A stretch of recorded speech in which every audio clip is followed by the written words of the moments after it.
क्या दिल्ली एनसीआर के युवाओं के भीतर गुस्सा और हिंसा तेजी से बढ़ रही है? क्या छोटी छोटी बातों पर चाकूबाजी और हत्या जैसी घटनाएं अब आम होती जा रही हैं? और सबसे बड़ा सवाल, जब एक ही शहर में दो अलग अलग हत्या के मामले सामने आते हैं तो पुलिस का रवैया अलग अलग क्यों दिखाई देता है? क्या कानून का एक ही पैमाना सबके लिए लागू होता है या फिर लोगों के मन में उठ रहे सवालों के पीछे कोई और वजह है? आज के इस वीडियो में हम इन्हीं सवालों पर बात करेंगे।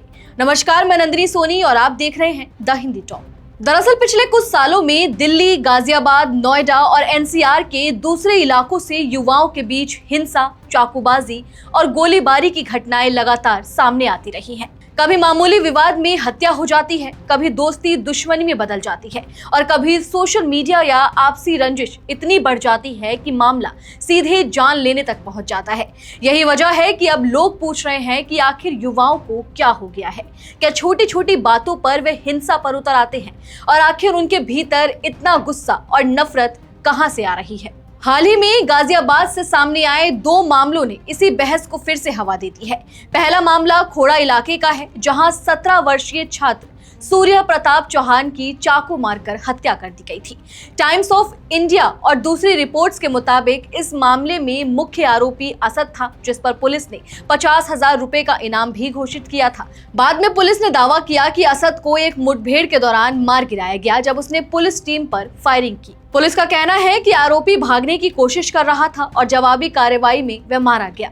हालांकि दूसरी तरफ कुछ लोगों और सोशल मीडिया पर इस एनकाउंटर को लेकर सवाल भी उठाए गए। कई लोगों ने सवाल किया कि क्या हर आरोपी को अदालत तक पहुंचने का मौका नहीं मिलना चाहिए या फिर पुलिस की गोली ही अंतिम फैसला बन जाएगी। इसी बीच गाजियाबाद से ही एक और चौंकाने वाली घटना सामने आई। राष्ट्रीय स्तर के पैरा एथलीट और गोल्ड मेडलिस्ट चिराग त्यागी की गोली मारकर हत्या कर दी गई। एनडीटीवी की रिपोर्ट के अनुसार इस मामले में पुलिस ने साथी पैरा एथलीट यश खटी को गिरफ्तार किया। जांच में सामने आया कि खेल प्रतियोगिता और दस्तावेज सत्यापन को लेकर दोनों के बीच विवाद था, जिसके बाद बदले की भावना में हत्या किए जाने का आरोप है। लेकिन यहीं से बहस और तेज हो जाती है। एक तरफ खोड़ा केस में मुख्य आरोपी असद कुछ ही दिनों में पुलिस एनकाउंटर में मारा जाता है, जबकि दूसरी तरफ चिराग त्यागी हत्याकांड में आरोपी की गिरफ्तारी होती है और मामला कानूनी प्रक्रिया के तहत आगे बढ़ रहा है।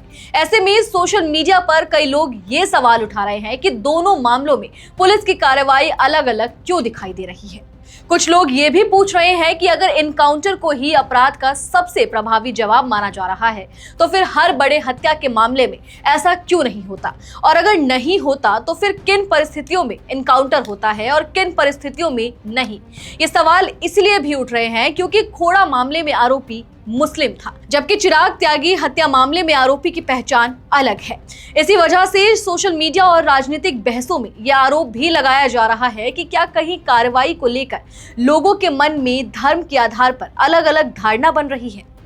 हालांकि पुलिस का आधिकारिक पक्ष साफ है। पुलिस का कहना है कि एनकाउंटर कोई सजा नहीं होता, बल्कि वह केवल तब होता है जब आरोपी पुलिस पर हमला करे, भागने की कोशिश करे या मुठभेड़ जैसी स्थिति पैदा हो जाए।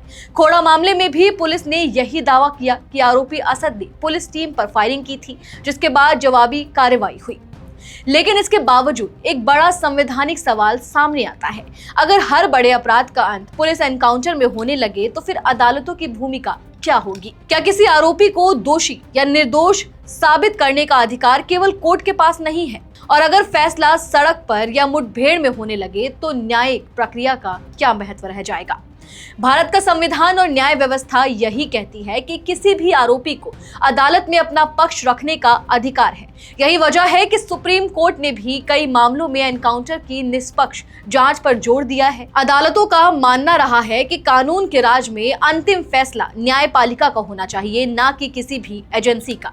इसीलिए हर बार जब कोई एनकाउंटर होता है तो उसके साथ ये बहस भी शुरू हो जाती है कि क्या ये आत्मरक्षा की कार्रवाई थी या फिर न्यायिक प्रक्रिया से पहले ही मामला खत्म हो गया।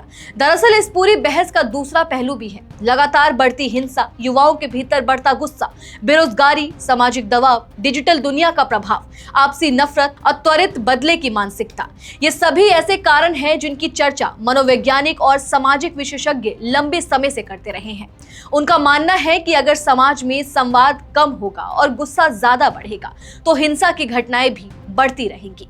यही वजह है कि आज सवाल सिर्फ असद या यश खटीक का नहीं है, सवाल उस माहौल का भी है जिसमें युवा छोटी छोटी बातों पर जान लेने और जान देने तक पहुंच जा रहे हैं। सवाल ये भी है कि क्या केवल एनकाउंटर से ऐसी घटनाएं रुक जाएंगी या फिर इसके लिए समाज, परिवार, शिक्षा व्यवस्था और कानून व्यवस्था सबको मिलकर काम करना होगा।